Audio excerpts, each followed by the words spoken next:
कि अगले 15 महीने तक ऐसे बहुत सारे प्रवास होंगे।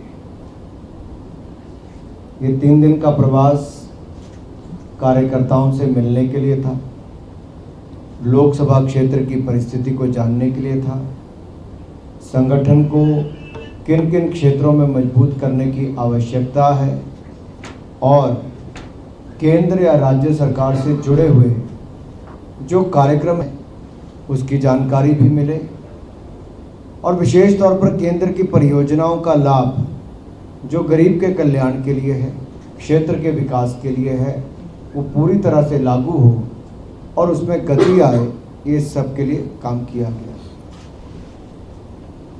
ये हमारे लिए मेहनती कर्मठ भी हैं और ये सीट हमने 2014-2019 में गठबंधन दल के रूप में जीती। हमारे यहाँ के कैंडिडेट के लिए पक्ष में वोट भी मांगे और जिताया। जहाँ तक कल्याण लोकसभा क्षेत्र की बात है, हालांकि आज बहुत बारिश भी थी और आज का कार्यक्रम तो मैं कहूँ कि अगर सारा दिन बारिश में ही निकला तो शायद अतिशयोक्ति नहीं होगी। मैं गुलाब राव जी से कह रहा था, मैंने कहा आपके एरिया में एंटर करते इतनी बारिश पड़ी है कि चप्पा चप्पा, भाजपा तो कहते थे लेकिन चप्पा चप्पा बारिश से भरा हुआ था, लेकिन कार्यकर्ताओं में भारी उत्साह था। मुकाबला भारी बारिश और भारी उत्साह में था और कार्यकर्ताओं का उत्साह जीता भी, लोगों का प्यार उमड़ा भी, लोग दुकानों से बाहर निकलकर स्वागत अभिनंदन भी कर रहे थे। और मैं धन्यवादी हूँ भारतीय जनता पार्टी के सभी मंडल, सभी जिला अध्यक्षों का और टीम का कि जिन्होंने कार्यक्रमों का आयोजन बहुत अच्छा करवाया। देखिए, किसी एक कार्यक्रम में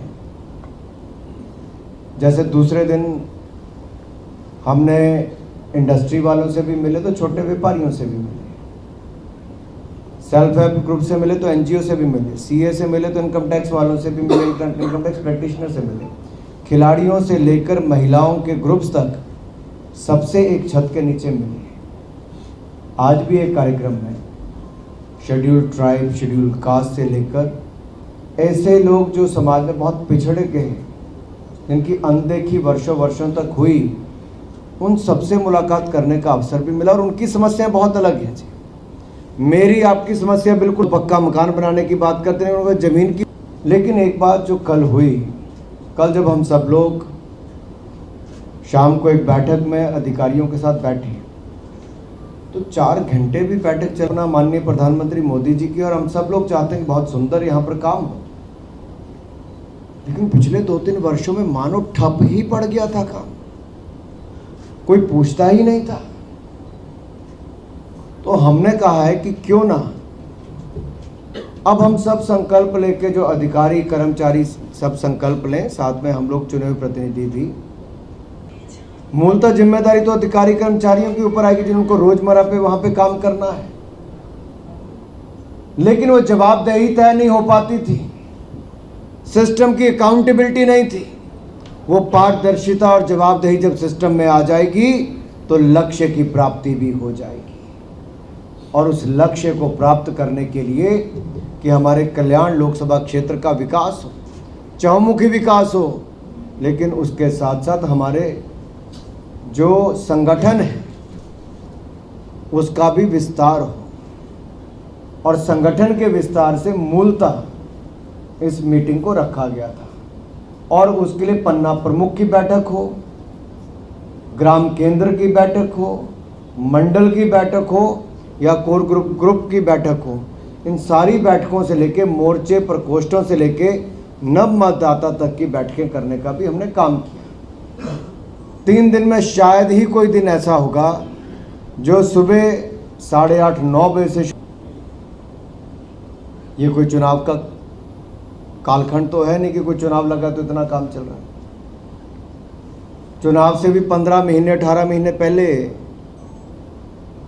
उस दिशा में हम लोग काम कर रहे हैं कि हम मजबूत करके, जैसे हमने 272 सीटें मोदी जी के नेतृत्व में जीती, फिर 303 जीती, अब उससे ज़्यादा जीतने का काम 2024 में भारतीय जनता पार्टी करेगी।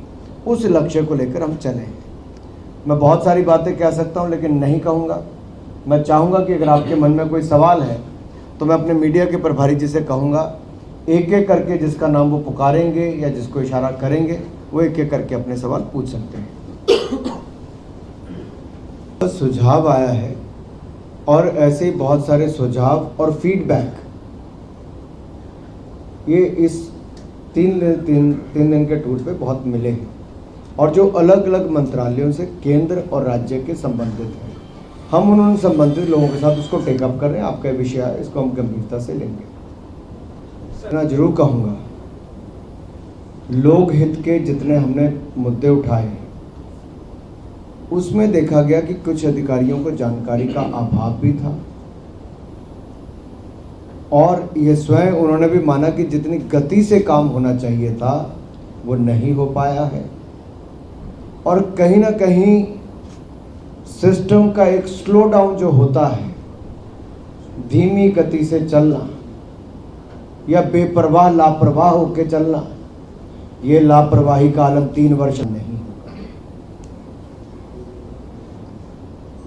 और ये 3 वर्ष का जो बैकलॉग है, जो कामकाज की कमी है, हमारा प्रयास रहेगा कि प्रशासन अपनी जिम्मेदारी को और गंभीरता से समझे और बैकलॉग को भी खत्म करे और आगे भी गति दुगनी रफ्तार से पकड़े। सर, आपने 324 लोकसभा क्षेत्र में देखिए 2014 में भी 2019 में भी मोदी जी के ऊपर भारत की जनता का है, जो मोदी जी का काम है, वो आज दुनिया के सर्वाधिक लोकप्रिय नेता हैं, और 2024 में भी उनके नेतृत्व में भारतीय जनता पार्टी 300 पार करके एक बार फिर सत्ता में आएगी। और ये मोदी जी का कामकाज जो कोविड के समय है, या आत्मनिर्भर भारत की जो कल्पना है, या भारत में जो और गति लाने की बात है, चाहे निवेश की बात हो या यहाँ से एक्सपोर्ट करने की बात हो, इंडस्ट्रियलाइजेशन करने की बात हो, जॉब क्रिएशन करने की बात हो, दुनिया भर में ईमानदार नेता की छवि और कोविड प्रबंधन से लेकर इंडस्ट्रियलाइजेशन को और आगे बढ़ाने का काम जो किया उसकी बहुत बड़ा इम्पॅक्ट है। अतिशय नम्रपणे सांगतो, आपण हे जे सांगितलं आहे हे अत्यंत फार खेदजनक आहे। नक्कीच या सगळ्या विषयामध्ये मी तपासून घेतो आणि नक्की त्यांना ती मदत मिळेल यासाठी प्रयत्न करतो। मुझे जहाँ तक लगा, आपने पूछा कि कौन लोकसभा लड़ेगा, आप इसकी चिंता क्यों कर रहे हैं?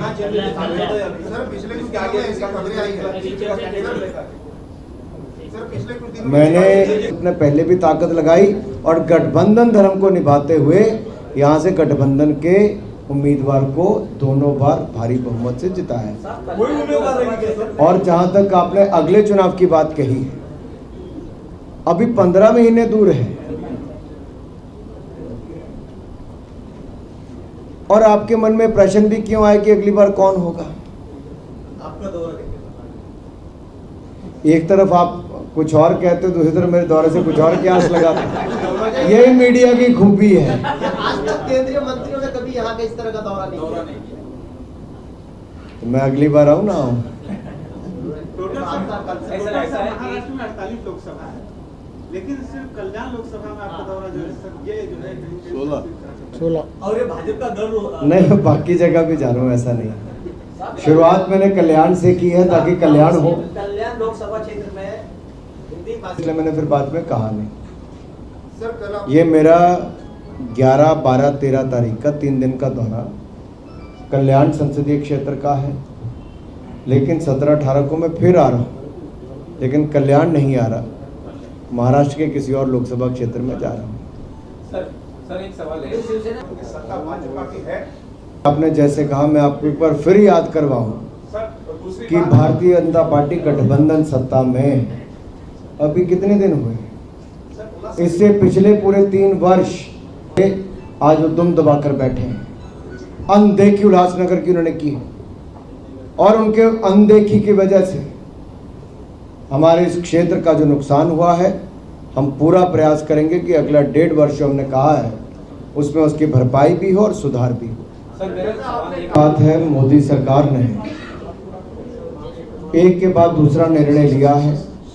टॉप स्कीम की अगर मैं बात करूं, टारगेट ओलंपिक पोडियम स्कीम, यहाँ पर खिलाड़ियों का जो एलीट एथलीट्स हैं उनका खिलाड़ियों का रहने का, खाने का, ट्रेनिंग का सारा खर्चा देश और विदेश का मोदी सरकार सहन करती है, जिसके ऊपर लगभग 100 करोड़ रुपए हमने खर्च किया और 6 लाख रुपए प्रतिवर्ष प्रति खिलाड़ी को जेब खर्च के रूप में 6 लाख रुपए जेब खर्च अलग से देती है।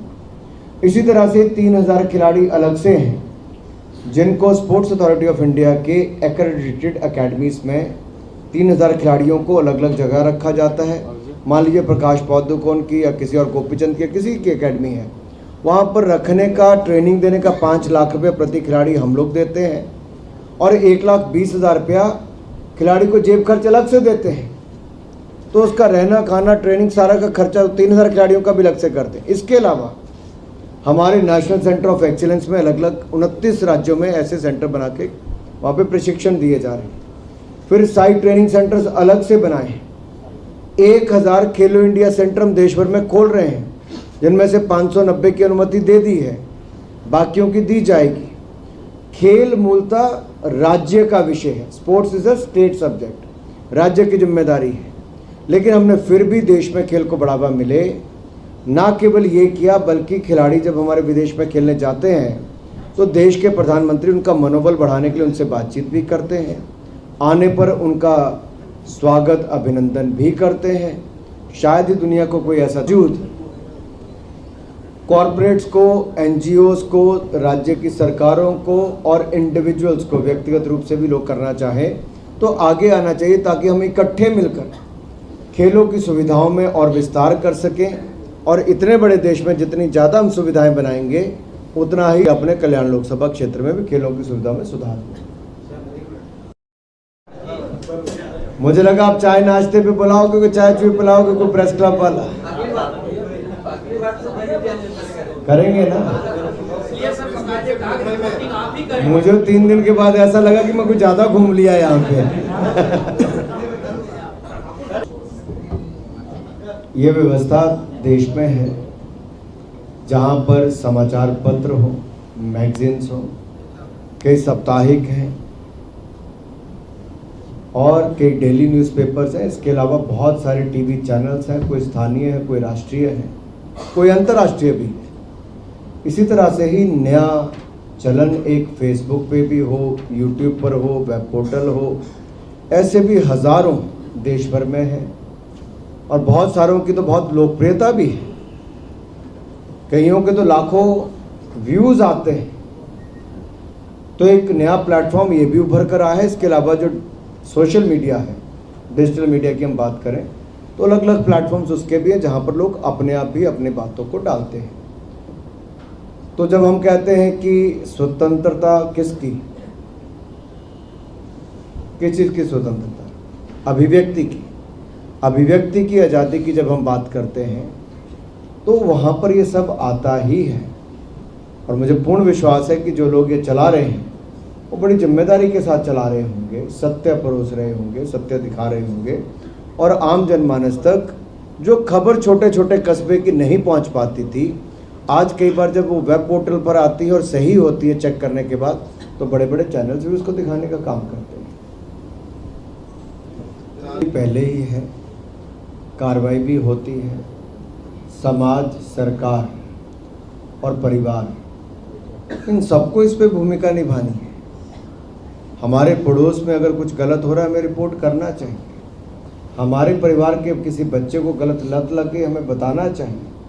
हमारी सरकारें कहीं पर कमी है तो उसको भी उल्लेख करना चाहिए, उसके बारे में एक प्रेशर बनाना चाहिए। ये हम सबका दायित्व है जी। हमारी युवा पीढ़ी ना केवल देश का भविष्य बल्कि वर्तमान भी है और ये भारत की सबसे बड़ी ताकत है। नशे के जहर से इसको कोई खोखला होते नहीं देख सकता। हर सरकार का ये प्रयास होना चाहिए कि उसके खिलाफ कड़ी कार्रवाई हो। सरकारें करती भी हैं और मुझे पूर्ण विश्वास है कि जब मीडिया के मित्रों के पास और कोई जानकारी होगी तो आप भी वो दबाव बनाते हैं, उससे और भी काम होता है। तो आइए सब इकट्ठे मिलके नशा मुक्त भारत, नशा मुक्त महाराष्ट्र करने के लिए, जहां पर लोगों की तरफ से मुहिम चलती है वहीं पर आपकी और सरकार की तरफ से मुहिम चले तो उससे लाभ मिलेगा। 3 दिन में 20-21 लाख की किसी कॉन्स्टिट्यूएंसी को कोई मार्क देने वाला मैं नहीं बनता। मुझे तो यहाँ पर भारतीय जनता पार्टी के संगठन की ताकत को बढ़ाना है, जनता को ज़्यादा से ज़्यादा भारतीय जनता पार्टी के साथ जोड़ना है।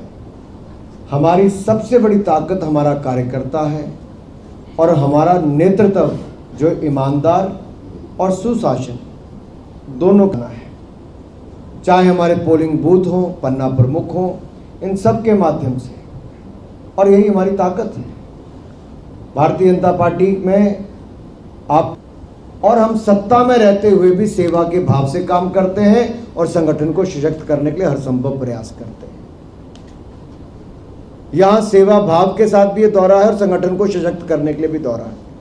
ये दोनों की पूर्ति उसी दिशा में हो रही है और अगले 15 महीने तक लगातार होती रहेगी। सर एक सवाल है कि जैसे कोविड के समय पे कुछ हुआ, हमने 5 लाख रुपए तक की सहायता वहाँ पर केंद्र सरकार से आगे दी। चल के कुछ होगा? इसके अलावा अलग अलग सुविधाएं भी देते हैं, एक्रेडिशन भी करके देते हैं। उसके अलावा आपका कोई सुझाव होगा जो सेंट्रली एक्रेडिशन के लिए है, तो उसके लिए मैं आपकी बात सुनने के लिए तैयार हूँ। जहाँ तक महाराष्ट्र की बात है, अगर वो भी आपको देंगे तो हम स्थानीय सरकार को, गठबंधन की सरकार तक उसको पहुँचाएंगे।